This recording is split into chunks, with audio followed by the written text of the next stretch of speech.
cuidado uns com os outros, que possamos, Senhor Deus, assim, manter a nossa chama acesa, que possamos, Senhor Deus, nos manter animados de seguir, manter uma vida padronizada dentro do Evangelho, que isso possa resultar em louvor ao Teu nome, Pai, que o Teu nome possa ser exaltado da forma como nós vivemos, porque se Deus vivemos igual ao mundo, com certeza não vamos te agradar. E o nosso objetivo, Senhor Deus, é viver de modo que te agrademos, que possa receber o nosso louvor, a nossa adoração, e que possamos, meu Pai, assim, cumprir com louvor o período que passamos aqui nesta terra. Obrigado por tudo, em nome de Jesus. Amém. Amém. Bom dia, igreja. Vamos por aberto mais uma escola bíblica dominical. E vamos ficar em pé. E vamos abrir o nosso cenário para o livro de número 9, que tem uma instituição.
Certa mulher chamada Marta hospedou na sua casa. Tinha ela uma irmã chamada Maria, e esta quedava-se assentada aos pés do Senhor, ao ouvir os ensinamentos. Marta agitava-se de um lado para o outro, ocupada em muitos serviços. Então se aproximou de Jesus e disse: Senhor, não te importa que minha irmã tenha deixado que eu fique a serviço sozinha? Ordena-me, pois, que venha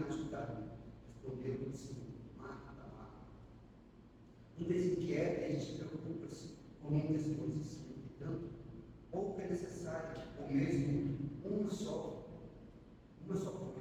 Maria coisa escolheu a boa parte, então não lhe será tirada. E pastor Paulo vai dar a oração. Senhor, queremos te agradecer por esta manhã ensolarada. Estamos na tua casa para te louvar. Queremos te agradecer pela renovação de nossas forças físicas. E agradecemos pela tua palavra, pela vida. Ajuda-nos a estar diante dos teus pés para ouvir os teus ensinamentos. Abençoe as igrejas, as congregações. Abençoe os enfermos. E nesta manhã possamos aprender mais e mais da tua santa palavra. É o que te pedimos em nome de Jesus. Amém. Amém. Podemos avançar. Esse momento nós podemos passar memorizados, segundo assim tem que ser princípio memorizado, possa recitar, segundo que tiver essa leitura durante a semana, possa compartilhar conosco algumas tirinhas, como está.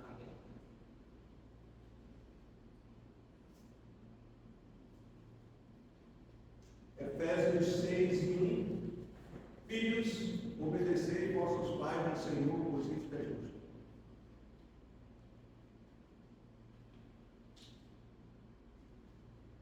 Se acha assim, quando eu pego no lugar da casa de Deus, fica para a regra, não conhecer as pessoas, não sabe se faz mal.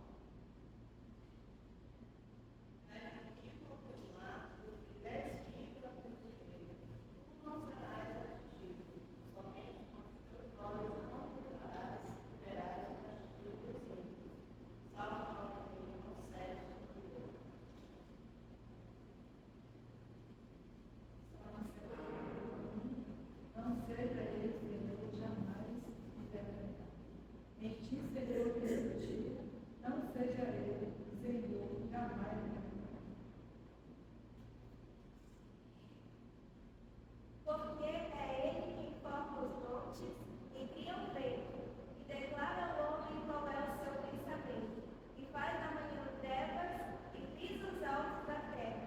Senhor, Deus dos exércitos é o seu nome. A nós 4 vezes.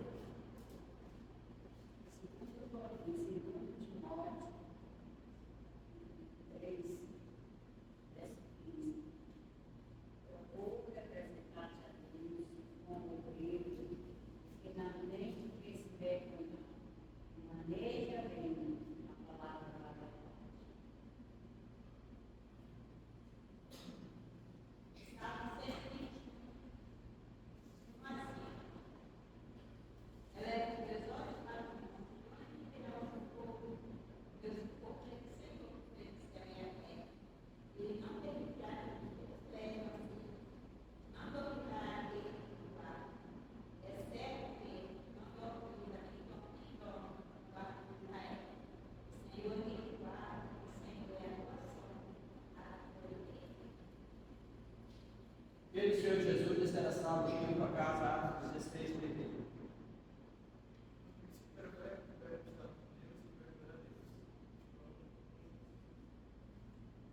O temor do Senhor é o princípio do saber, mas os loucos desprezam a sabedoria e o ensino. Provérbios 1:7. Que o verbo simplicidade e a quando tem mais cheio de graça e de verdade, vimos a sua glória, agora como o direito do Pai, de longo e da cruz.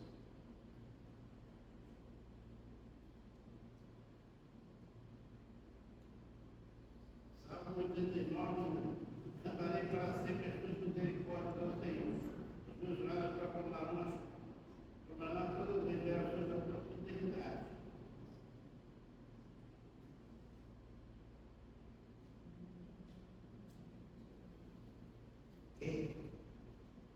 Prosseguindo, continuando a cantar, vamos cantar. Nosso Deus é soberano. Vamos falar de novo. Bom dia, irmãos.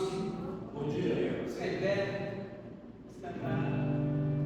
Nosso Deus é soberano nessa manhã ensolarada, não há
Bom dia, igreja. Bom dia. Irmãos, ontem nós estávamos lá na igreja, lá que estaremos lá em Israel. Foi um momento muito bom, estudando lá a palavra de Deus, junto com as mocidades. E queremos agradecer a Deus pelos jovens que foram, né? Nem todos puderam ir. Também pela disponibilidade dos irmãos em levar os nossos jovens, né? Já que eles dependem de nós, né? Graças a Deus pelos irmãos que se dispuseram. Deus assim abençoe. E agradecemos também as orações dos irmãos em nosso favor pela viagem que fizemos até Morumbituba. Fizemos já 3 cultos e graças a Deus que os irmãos estão animados, né? Tivemos ali a visita de 2 famílias e eles também estão lá agora, morando agora recentemente e trabalhando lá para o irmão Alório. Os irmãos ótimos pelo aquele trabalho e também pelas conferências lá. Eu acredito que vai ser próximo ano, né? Porque está muito cedo, então não vai ser possível talvez esse ano. Mas vamos orar. Deus ele sabe de todas as coisas e vamos entregar em suas mãos. Então vamos, irmãos, continuar no estudo sobre os profetas menores. Nós estamos aqui no livro de Oséias. Então, os irmãos abram as suas Bíblias. Profeta menor, Oséias. A gente termina aqui essa sessão. Oséias, Joel e Amós. O livro de Oséias é um livro maior. Tem 14 capítulos, né? É um dos livros que os profetas menores que tem o maior número de capítulos, né? O livro de Oséias, o demais já vai diminuindo. Então, o esboço do livro está aí na tela, pessoas e a mensagem.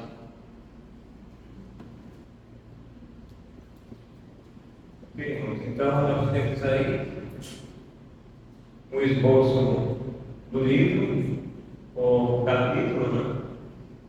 Então, nós temos aqui as pessoas e a mensagem.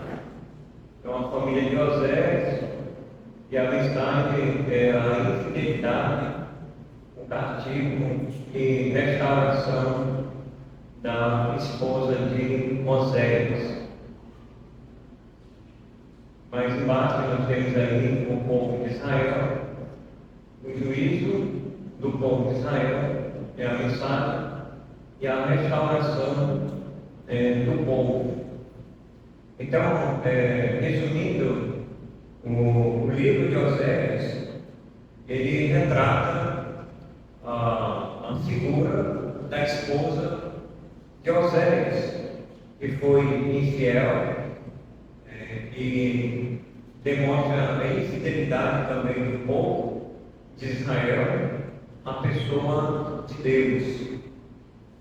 E Deus está fazendo essa, vamos dizer, essa comparação para mostrar que o homem, ou o povo de Deus, Israel, dependia da sua fidelidade com Deus para andar de acordo com a vontade do Senhor. Os irmãos sabem que Israel sempre teve momentos de altos e baixos. Israel, um momento que estava bem com Deus, outro momento que estava ruim. Então, alternava, né? Oscilava muito esse tipo de relacionamento. Então você lê os profetas maiores e os profetas menores, você vai ver essa oscilação, esse altos e baixos.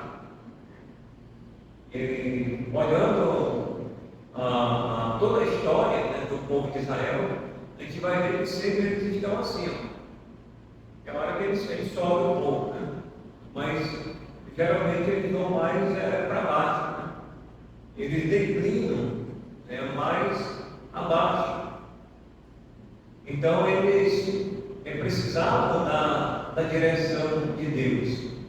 E Deus sempre usou os profetas para exortar, para admoestar o seu povo, para dizer: olha, vocês não estão andando de acordo com a vontade de Deus, vocês estão se misturando com essas nações, vocês estão idolatrando esses outros deuses, então vocês não estão fazendo a vontade de Deus. E Deus, muitas das vezes, irmãos, na maioria das vezes, Ele sempre punia o seu povo. Ou era com cativeiro, ou era com disciplina, muitas das vezes até com mortes, né? Então Deus, Ele é um Deus de amor, mas também é um Deus de justiça. Tá? Então a mensagem das pessoas aí, e a mensagem do livro, né? Temos esse primeiro esboço. Então, o apelo de Oséias. Oséias é um profeta que nos desafia a impulsionar a evangelização. Qual será a sua resposta ao apelo de Oséias? Então, Oséias sempre falava a palavra de Deus. Ele sempre exortava, sempre falava para que o povo se voltasse para Deus. E essa é a mensagem até hoje, que no nosso dia, dentro da igreja, precisa ecoar nos corações. Então a mensagem da igreja em relação à evangelização não depende só de uma pessoa ou de duas pessoas, depende de toda a igreja. E Deus quer usar toda a sua igreja, sem exceção à parte. Então Deus, Ele quer usar o Raimundo, a Raimunda, a Maria, o João, para levar a sua palavra. Então hoje nós estamos aqui neste mundo. E qual é a nossa missão? Não somos profetas, no termo da palavra, como foram os profetas menores e os profetas maiores. Mas nós somos o profeta, ou os profetas, no sentido de levar a palavra de Deus para que as pessoas possam ouvir. E o profeta, ele tinha então essa missão, era levar a palavra de Deus. Não temos esse título, mas o conteúdo da mensagem, todos nós precisamos levar para as pessoas, para que elas possam realmente ouvir e se arrepender dos seus pecados. Então, irmãos, o livro de Oséias, o esboço é exatamente esse, né? Exatamente esse aí. Então, fica no capítulo 1 até o capítulo 14. Então, a infidelidade, artigo e restauração da esposa de Oséias, 1 e 3, 4 a 10, o juízo do povo de Israel, é a mensagem, já é para o povo de Israel, e do 11 até o 14, a restauração do povo. Então se resume aí o livro de Oséias, nesses capítulos, e também essas são as mensagens, são 3, né?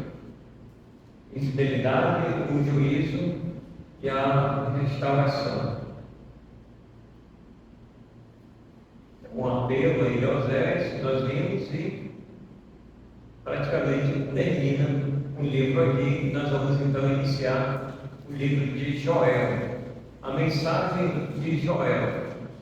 Vamos ao versículo Joel 2:17. É o versículo chave de Joel.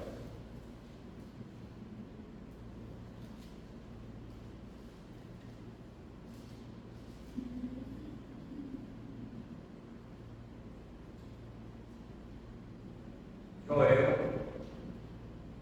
2:17. Diz assim a palavra de Deus: chorem os sacerdotes,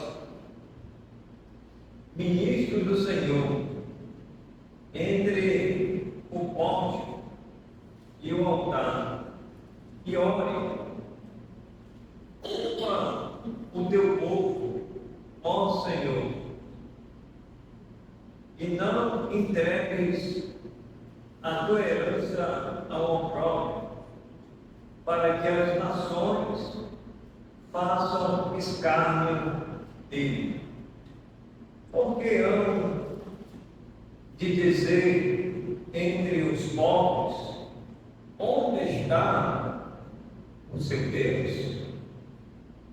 Senhor, nós queremos agradecer pela tua palavra e queremos te pedir as tuas misericórdias sobre a tua igreja hoje, para que não venhamos chorar como o sacerdote e o povo naquela época. Muitas das vezes eles tinham que se lamentar pelos seus pecados, pelos seus erros cometidos durante a vida deles. Queremos pedir a direção e sabedoria dos altos céus para agirmos de acordo com a tua palavra e sermos submissos à tua palavra. E assim nós te pedimos e te agradecemos em nome de Jesus. Amém. Muito bem, irmãos. Então esse aí é o versículo chave do livro de Oséias, ou de Joel. Então já dá para a gente ter uma ideia, só nesse versículo, como era que estava a situação do povo. Era uma situação realmente degradante, uma situação calamitosa, aonde o povo, aqui os próprios sacerdotes e os ministros do Senhor, eles tinham que clamar a Deus para que eles pudessem realmente dirigir aquele povo. Era um povo duro, de coração. Então esse é o versículo chave. E qual é a palavra-chave no livro de Joel? Está aí, irmãos, é uma palavra-chave: julgamento. Julgamento. Deus vai julgar o seu povo. Mas por que Deus vai julgar o seu povo? Por causa da sua desobediência, por causa da sua rebeldia. E sempre, irmãos, sempre a gente vai aprender na palavra de Deus exemplos, vamos dizer assim, negativos, que não são positivos de forma nenhuma. A gente vai ver esses exemplos negativos do povo de Israel, de um modo geral. Eles tomaram as suas decisões sem consultar a Deus. E eles tomaram as suas decisões livremente. Eles pensavam que aquilo não iria desagradar a Deus, mas eles tomavam as suas decisões. E uma vez que as decisões deles, do próprio povo, era contrário à vontade de Deus, então era sinal de que era só questão de tempo. O julgamento viria sobre a nação. Era só questão de tempo, irmãos. Mais cedo ou mais tarde, a mão de Deus ia pesar sobre a vida do seu povo. Deus, irmãos, Ele não deixava impune. As pessoas, naquela época, eles tinham a liberdade de tomar as suas decisões. Mas conforme as suas decisões, do outro lado, Deus traria uma resposta. Eles não iriam ficar impunes. Por isso que as nossas decisões hoje, mais cedo ou mais tarde, lá na frente, vai refletir. A mão de Deus, ela pode pesar sobre as nossas vidas, né? A forma como Deus vai punir, irmãos, a sua igreja, hoje, não sei, mas Deus, Ele pode colocar a sua mão, e Ele pune tanto coletivamente, como também individualmente. Eu vejo que hoje, quanto mais a igreja, os irmãos, individualmente, eles tomam as suas decisões, eles não vão ficar impunes, são passíveis. E que Deus, mais cedo ou mais tarde, vai tratar com eles, principalmente pela sua infidelidade, principalmente pela sua desobediência e em andar de acordo com o curso deste mundo. Então aí a palavra é julgamento. Agora Joel, em uma sentença, está aqui, ó. Joel, em uma sentença, o profeta anuncia julgamento e livramento, tanto no presente quanto no futuro, ao povo de Israel. Então, tanto no presente quanto também ao futuro. Ele vai anunciar o julgamento e o livramento. Interessante, né? Julgamento e livramento. Agora pense comigo, se Deus só julgasse o povo, se não tivesse o livramento. Agora, por que? Uma pergunta para a gente pensar. Por que existe o livramento de Deus? Porque Deus, irmãos, Ele é misericordioso. É a resposta. Não diz o salmista lá que as misericórdias do Senhor, ela não tem fim? Que as misericórdias do Senhor, elas se renovam a cada manhã? Fala lá no salmista, no Salmo 136, ele fala lá que as misericórdias do Senhor, as misericórdias do Senhor, é repetitivo, né? Naquele salmo. Então, a causa, irmãos, do livramento de Deus é porque Deus, Ele é misericordioso. Porque se Ele fosse tratar com o povo naquela época e com a igreja hoje, só julgamento, só a vara e ferro sobre a vida do povo de Israel, sobre a vida da igreja, não existiria mais.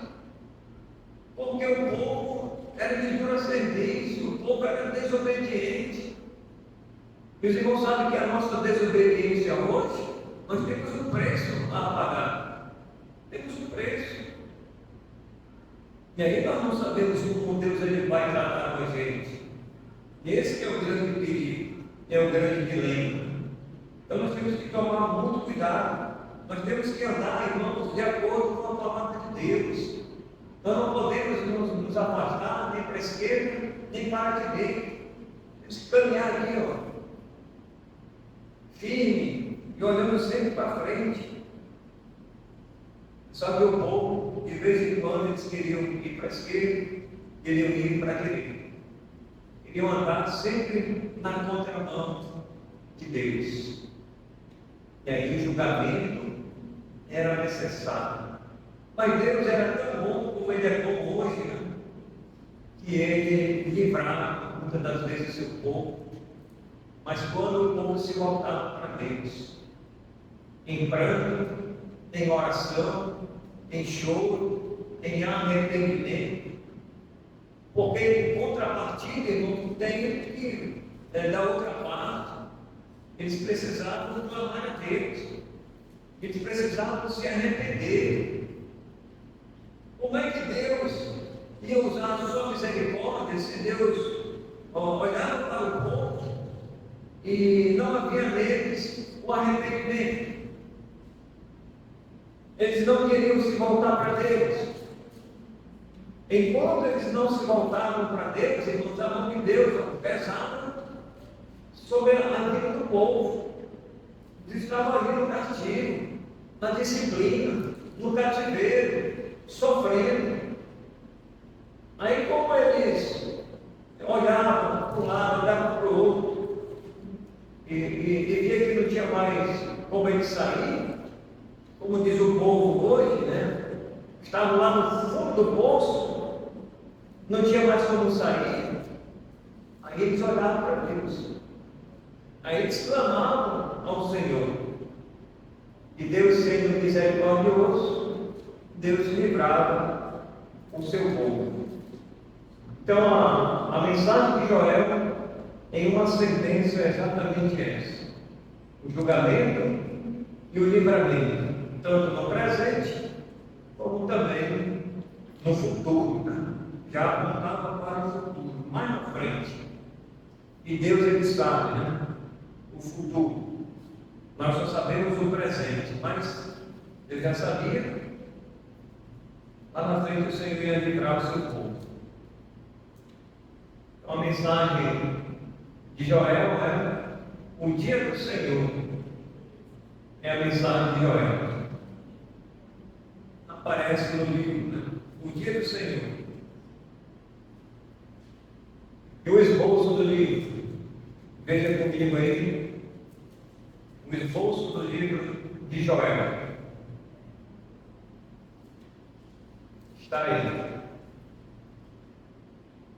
Nesse capítulo, temos aí o tema, o anúncio do julgamento. Aí no capítulo 1, depois nós temos a reação esperada em relação ao anúncio. A reação dele, né? Em relação ao julgamento, e a reação esperada em relação ao anúncio. A descrição do julgamento. Aí. Isso tudo no capítulo 1. E a profecia do julgamento. Está aí. Então, a gente olhando, você está com a sua Bíblia aberta, não dá para a gente ler tudo, né? Esse não é o nosso propósito, mas é dar um panorama geral do livro. Então, aí, ó, no capítulo 1, em negrito aqui na minha Bíblia está a carestia causada pelo gafanhoto e pela seita. Então Deus iria mandar ali o gafanhoto. Veja só, irmãos, aí, logo no início do capítulo 1, que é o julgamento. Palavra do Senhor que foi dirigida a Joel, filho de Betuel. Ouvi isto, vós, velhos, e escutai todos os habitantes da terra. Aconteceu isto em vossos dias, ou nos dias de vossos pais? Narrai isto a vossos filhos, e vossos filhos os façam a seus filhos e os filhos destes a outra geração. O que deixou o gafanhoto, o cortador, comeu o gafanhoto migrador. Tinha um cortador e um migrador, né? O que deixou o migrador comeu o gafanhoto devorador. O que deixou o devorador comeu o gafanhoto destruidor. Ébrios, despertai-vos e chorai, uivai, todos os que bebeis vinho, por causa do moço, porque está ele tirado da vossa boca. Porque veio um povo contra a minha terra, poderoso e inumerável, os seus dentes são dentes de leão, e tem os seus queixais de uma leoa. Fez da minha vide uma assolação, destroçou a minha figueira, tirou a casca que lançou por terra, os seus sarmentos se fizeram brancos. Lamenta como a virgem que pelo marido da sua mocidade está cingido de pano de saco. Cortada está da casa do Senhor a oferta de manjares e a libação. Os sacerdotes, ministros do Senhor, estão enlutados. Então vamos ficar até aqui. Até aqui. Então, irmãos, olha, Deus, Ele está falando sobre o dia do Senhor. E o dia do Senhor é todos os dias, né? É claro que tem um dia específico, e o dia do Senhor, quando Ele vai realmente se manifestar. Mas o dia do Senhor é todos os dias. Não tenha um dia que não seja o dia do Senhor. E Deus não tenha um dia também que Deus não trate com o seu povo. Deus, Ele vai tratar, irmãos, com o seu povo. Como Ele está tratando aqui nesse capítulo 1. Deus está trazendo, irmãos, julgamento sobre a vida do seu povo. E Deus queria que eles se arrependessem dos seus pecados. Então nós temos aí, irmãos, só nesse capítulo 1 já o anúncio do julgamento de Deus. E mais na frente a gente vai perceber que é um capítulo extenso. Aí temos aí a reação deles em relação a esse julgamento. Temos a descrição do julgamento e a profecia do julgamento. Então os irmãos podem ler em casa, que você vai entender o que é, como Deus está tratando com o seu povo. Ainda sobre o esboço do livro, capítulo 2. Capítulo 2, observe aí, agora, na sua Bíblia, conselhos no meio do julgamento. Segundo, um anúncio do livramento no presente e um anúncio do livramento futuro. Então, a misericórdia do Senhor e a promessa do derramamento do Espírito. Está aí no capítulo 2. Mais adiante, praticamente termina aqui o capítulo, o livro de Joel.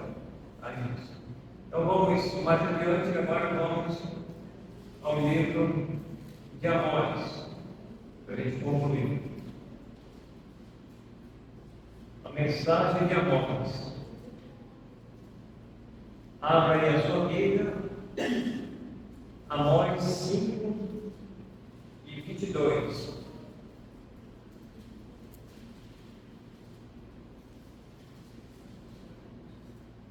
Amós nós temos 9 capítulos, né? 5 e 22 é o versículo chave.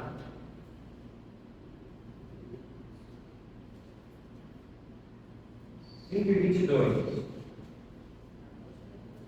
E ainda que me ofereçais holocausto e as vossas ofertas de manjares, não me agradarei deles, nem atentarei para as ofertas pacíficas de vossos animais cevados. Então aqui o título é: Deus exige justiça e não sacrifícios. Já deu para os irmãos entenderem um pouco sobre o livro de Amós, só lendo esse versículo chave? Já deu, né? Para a gente entender. Só lendo esse versículo aí isolado, vamos dizer assim, que é o versículo chave. O povo estava querendo agradar a Deus com as suas ofertas. Oferta de cereais, as coisas do campo, aquilo que eles estavam produzindo, e queriam demonstrar isso diante de Deus, para agradar a Deus. Eles estavam se esforçando, talvez suando ali, né? Vamos fazer aqui um sacrifício a Deus. Pode ser que ele, a sua mão, não esteja tão pesada sobre nós, e não aplaque, né? A sua mão sobre nós. Ele nos livre da nossa, do juízo, né? Do julgamento que está por vir sobre nós. É aquele tipo de pessoa, irmãos, que vai dar um jeitinho, né? É o jeitinho brasileiro. Se eu fizer assim, eu acho que Deus ele não vai me julgar. Deus ele não vai me disciplinar. Se eu der por essa outra parte aqui, eu acho que Deus vai se dar por satisfeito. Irmãos, Deus ele não faz acordo com ninguém. Deus ele não faz acordo, e principalmente acordo para tentar manipular a Deus. Como é que o homem ele tem a audácia de querer fazer um tipo de sacrifício para que Deus não julgasse eles por causa da desobediência deles? Se eu fizer por aqui, eu acho que Deus ele vai aceitar, e ele não vai ser tão severo comigo. Não, irmãos. Deus, ele é Deus, ele é o Senhor. Ele tem domínio sobre todas as coisas, ele age como ele quer, ele pune como ele quer. Não adianta o homem dar um jeitinho, né, brasileiro, para tentar minimizar a situação, que não vai minimizar. Então as coisas, irmãos, estavam desandando, e eles queriam fazer alguma coisa para Deus não ser tão severo com eles. Então a palavra, o versículo é esse. Qual seria o versículo chave? Aí, irmãos, o versículo chave: injustiça.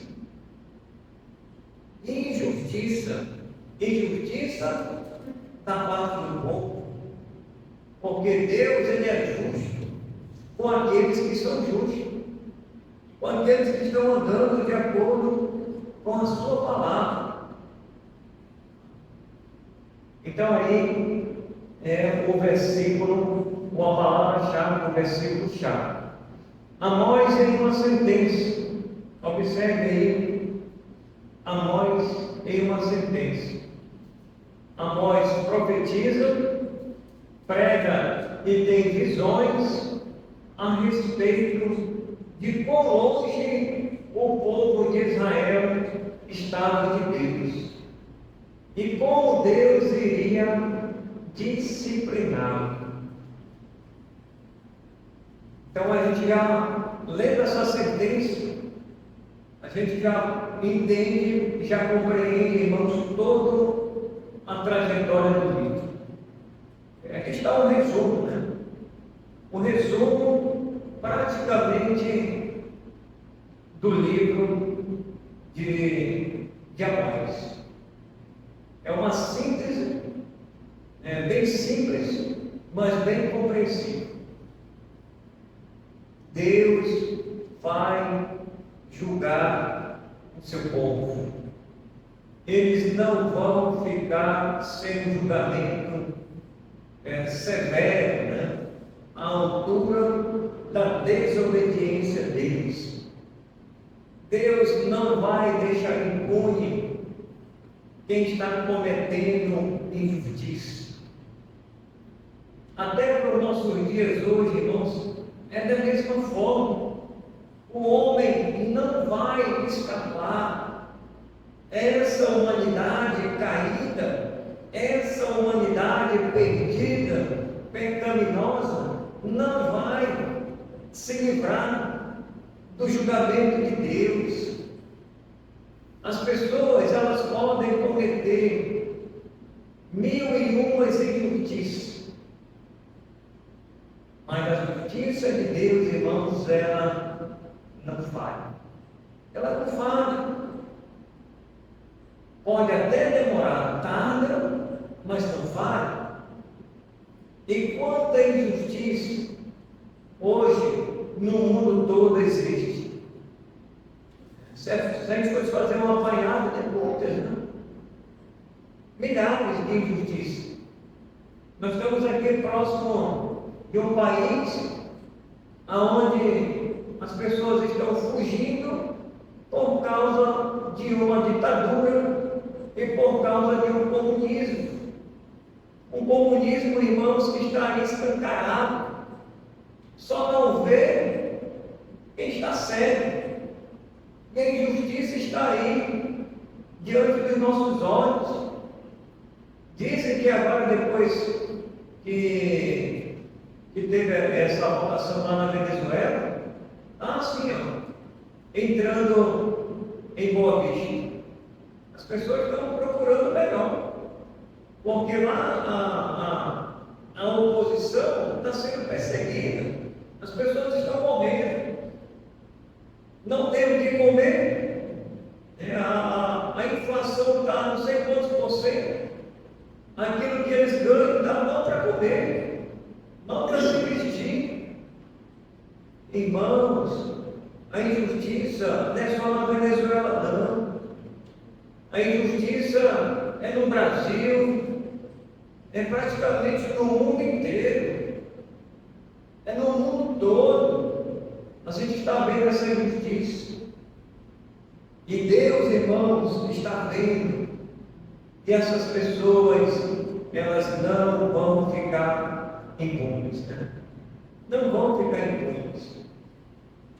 E a gente vê a briga política, né? Nesse sentido, né? As pessoas realmente aproveitando. A igreja não entra nesse mérito, não. A igreja, ela é antipartidária, não tem partido. Ela é antipolítica. Cada um dos irmãos aqui deve ter a sua posição, né? Biblicamente, principalmente.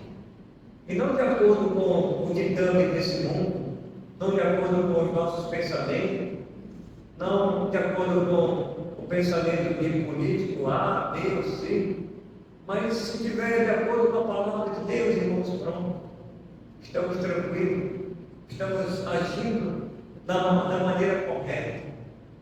Da maneira correta. Então nós estamos aí diante de situações em que a igreja ela está inserida. Se não pode perder de vista, né? A igreja ela está inserida.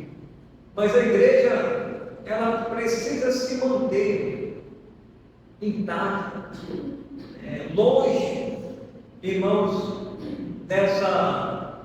desse sistema, né? Desse sistema pecaminoso. Tem igreja hoje, sem sombra de dúvida, que ela está envolvida, irmão, desse sistema. Você não sabe. Tem igreja hoje que ela está envolvida nesse sistema. Tem igreja que é a favor do comunismo. Está lá.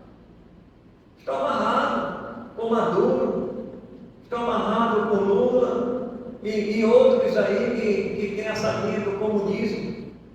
O comunismo, irmãos, nunca foi. Mas ele está sendo implantado às escuras, na calada da noite. E a igreja está lá. A igreja vai sofrer as consequências, muitas das vezes.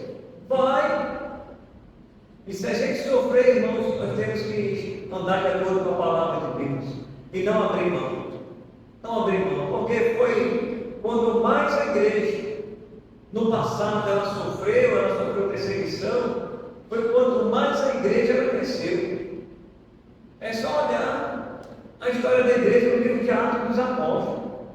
Os irmãos eram ameaçados de morte, eles eram perseguidos lá pelaquela ditadura que já existia.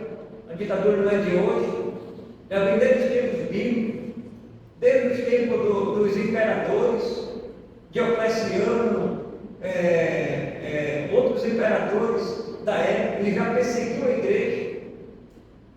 Mas a igreja ela tinha que se manter firme, ela não poderia abrir mão. Ela não poderia se misturar com o Estado. Hoje não. Hoje, muitas igrejas, elas estão assim, irmãos, alinhadas, misturadas com o Estado. Não é só com o Estado, não. Digo o Estado, envolvendo também o município. O município, onde já se fez a mistura entre a política, dentro da igreja, eu digo dentro da igreja e fora da igreja. E aí? A igreja não está vivendo o tempo dos profetas menores. Está, mas em outro contexto. Em outro contexto. É só a gente olhar. Tem igrejas, irmãos, que elas já se mundanizaram. Por que eles fazem isso? Porque eles querem retorno. Tem sempre um retorno por trás. A igreja não se envolve se não tiver uma volta. Ela dá uma mão, mas quer a outra. Porque alguém vai liberar um recurso. A igreja está precisando. Aí o político entra lá, faz um acordo, a igreja se mistura com o Estado. Aí já era, ela é levada, irmãos. E os irmãos são levados também. Ele não tem posição, não tem doutrina. E acabam sendo levados. Então, irmãos, aqui o profeta, ele prega aí sobre aquilo que iria acontecer. Eles estavam andando longe da vontade de Deus. E Deus iria disciplinar. Mais cedo ou mais tarde. Vamos orar. Senhor, queremos te agradecer pela vida dos profetas que viveram naquele contexto tão muito diferente dos nossos dias. Onde a igreja ela está envolvida no Estado ou município e apoiando esses ditadores, esses comunistas que estão aí acabando com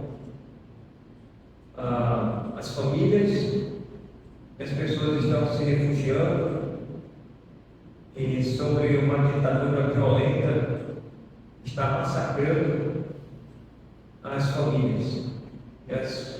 A gente vê o caos, não só na Venezuela, mas no mundo todo. Sabendo que o Senhor está às portas, o Senhor está para voltar, e o Senhor mesmo disse que esse mundo, a tua palavra diz que esse mundo iria de mal a pior, e que nos últimos dias os homens seriam egoístas, avarentos, desafeiçoados à mentira, enganando e sendo enganados. A tua palavra está certa, está correta. Se assim nós olharmos para ela e olhando para esse quadro do povo de Israel, do povo de Judá, dos profetas, não está muito distante. Tenha misericórdia de nós e ajude-nos a te servir e agradar em tudo ao Senhor e não aos homens, não a político A ou B, mas estejamos voltados para a tua palavra. É isso que nós pedimos e te agradecemos em nome de Jesus. Amém.